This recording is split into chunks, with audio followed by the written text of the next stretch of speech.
네, 김경엽 위원입니다. 오전에 여러 의원님들의 이스라엘 팔레스타인 참상을 보면서 이것과 관련된 질의 중에 지금 이분과 연관해서 9.19 군사합의를 파기 또는 효력 정지를 해야 되지 않느냐라는 의견에 대해서 아까 장관께서 효력 정지를 검토한다고 답변을 하셨던 거예요? 아닙니다. 아직까지 결정된 바 없다 이렇게. 결정된 바 없다 이렇게 답변했습니까? 예.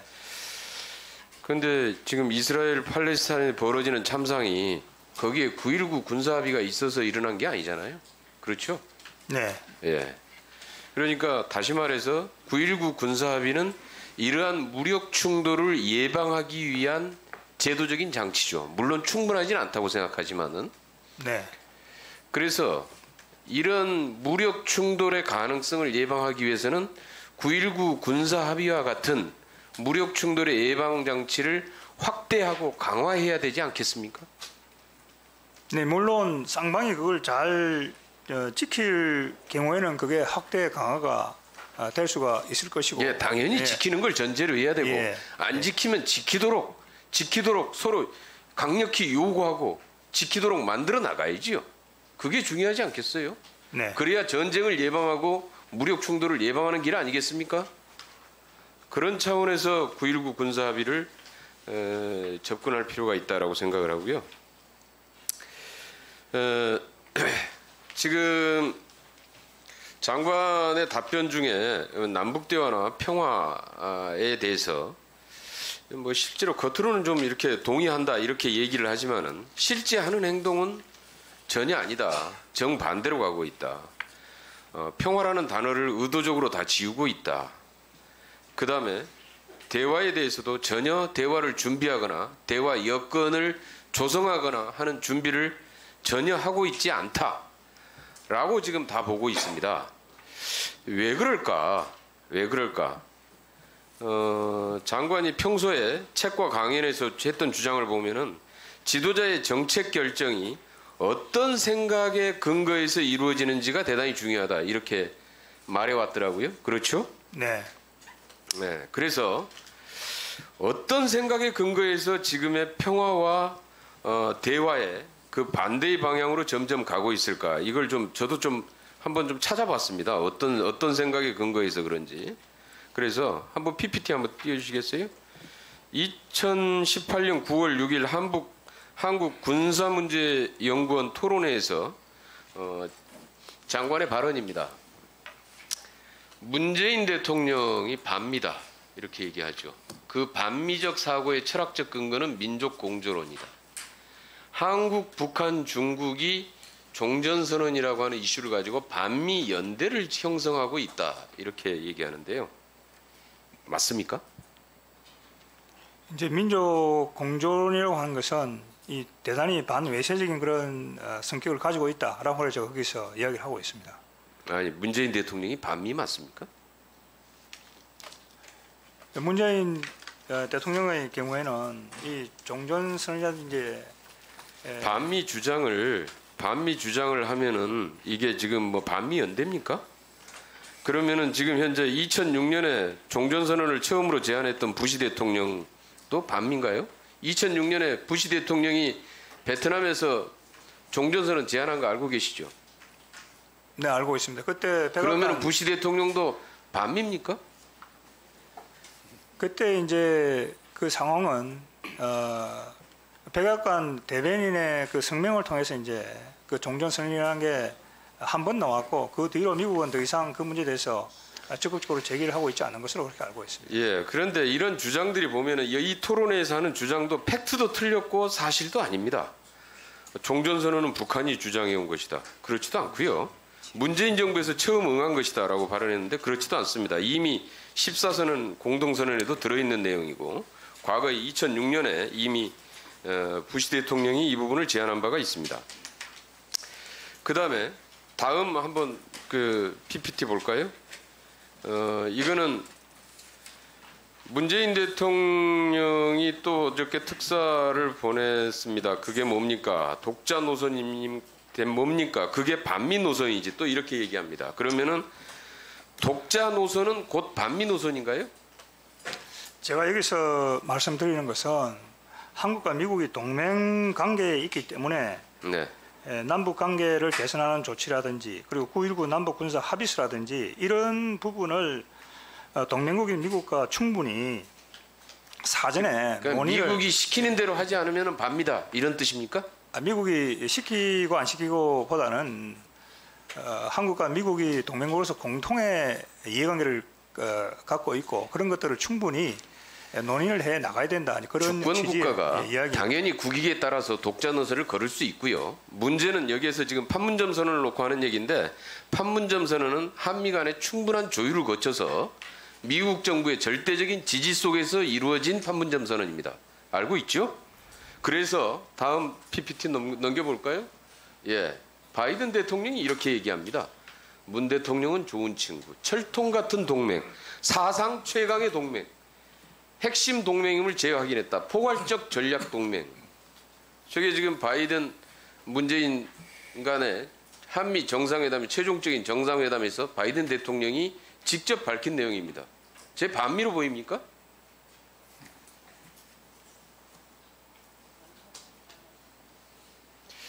그 다음에 2019년 9월 달에 안보 강연에 보면은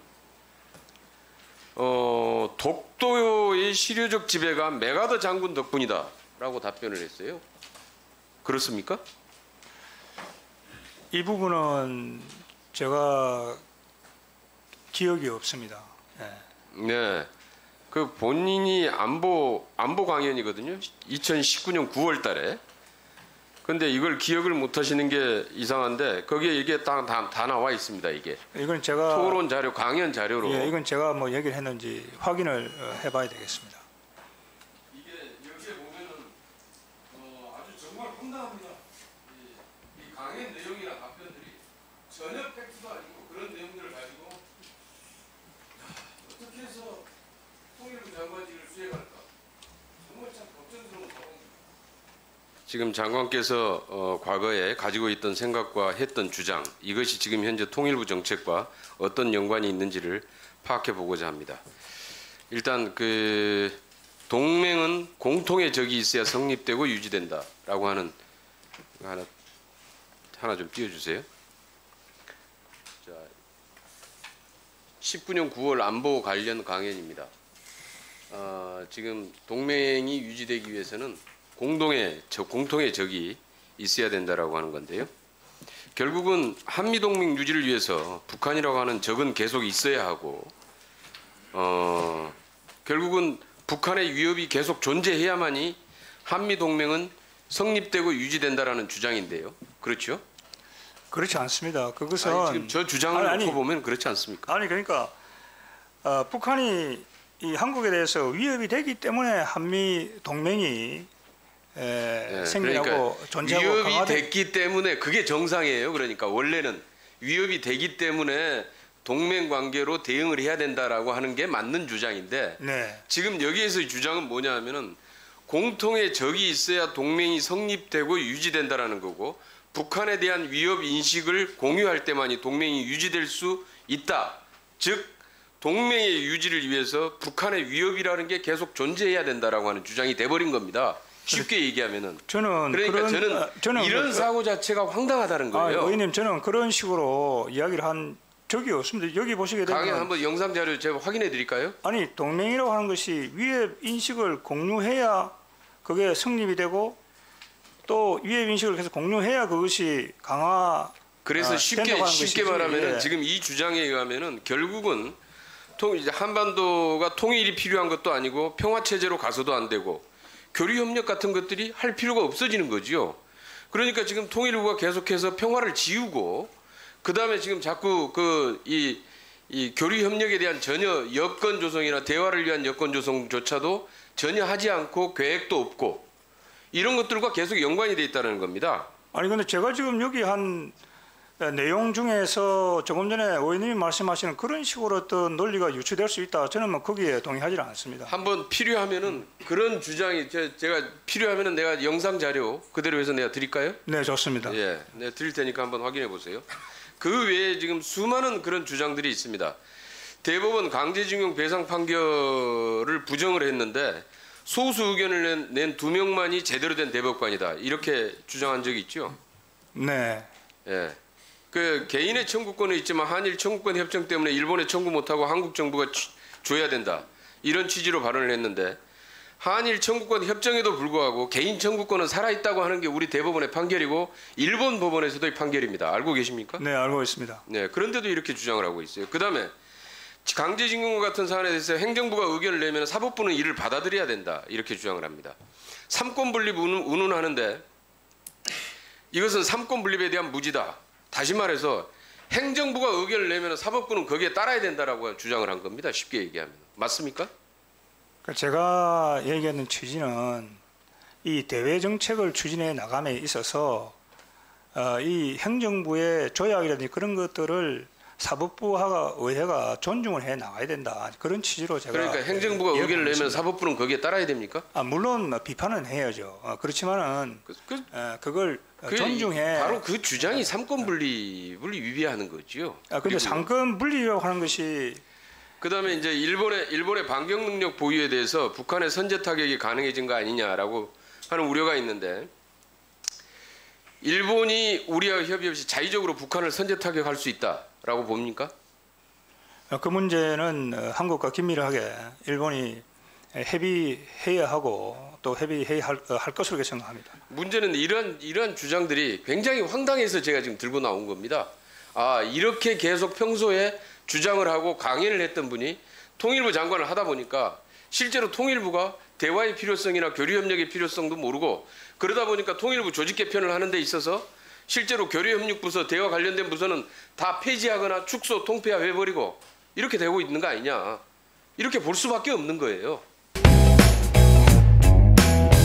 네, 보도된 대로 중국의 탈북민 600명을 대량 북송했다는 것이 사실이라면은 이것은 윤석열 정부의 대중 외교의 실패, 외교 전략의 실패를 반증하는 것이고 윤석열 정부의 외교적인 무능을 여실히 보여주고 있다라고 생각을 합니다.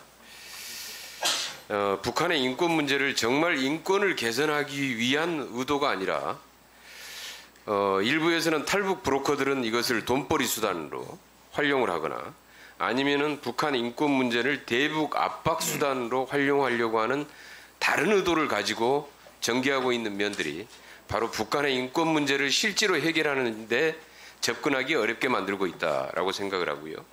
그러한 대표적인 사례 중에 하나가 통일부에서 23년 4월 26일 홈페이지에 북한 인권 보고서 영문판을 게시한 것입니다.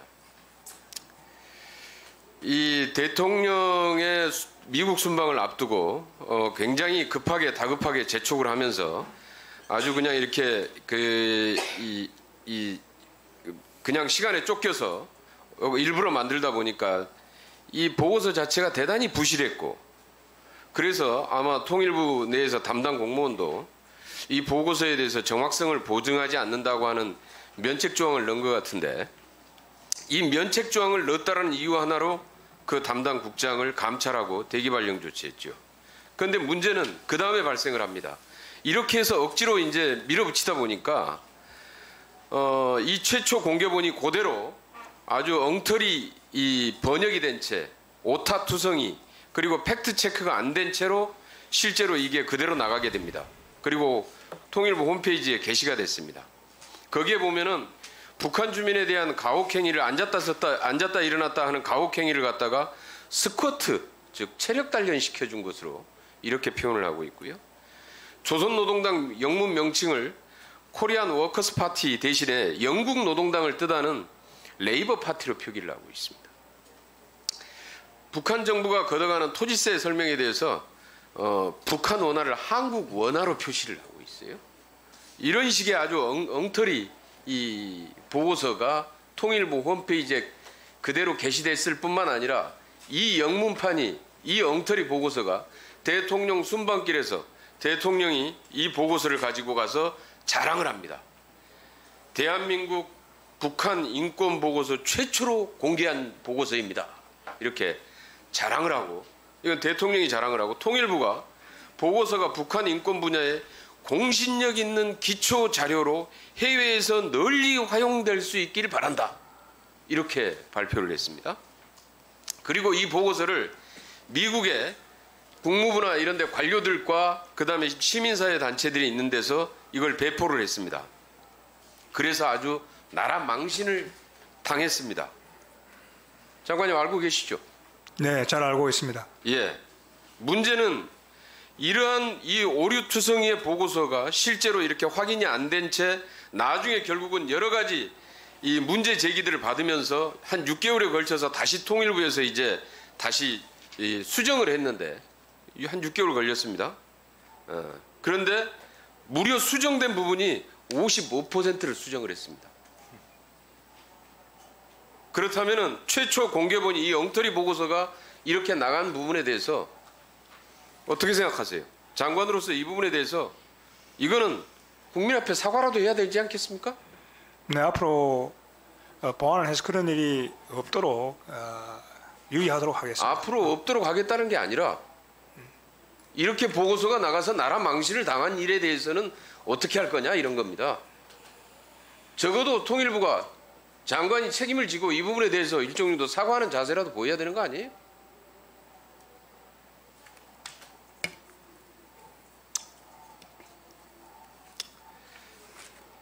할 얘기가 없습니까? 의원님 말씀 유념해서 앞으로 통일부가 그런 문제가 없도록 그렇게 하겠습니다. 석동현 평통처장님. 네. 평통 자문위원을 위촉하는데 이번에 그 평통 자문위원 수가 대폭 늘었습니다. 그렇죠? 예. 1984명이 지난 20기에 비해서 늘었는데 그 70%를 늘어난 인원의 70%를 사무처장이 추천했어요. 맞습니까? 사무처장이 제청할 수 있는 인원이 있습니다. 그 인원이 그래 좀 많아졌습니다. 그러니까 그 늘어난 인원의 70%를 사무처장이 제청하도록 돼 있습니까?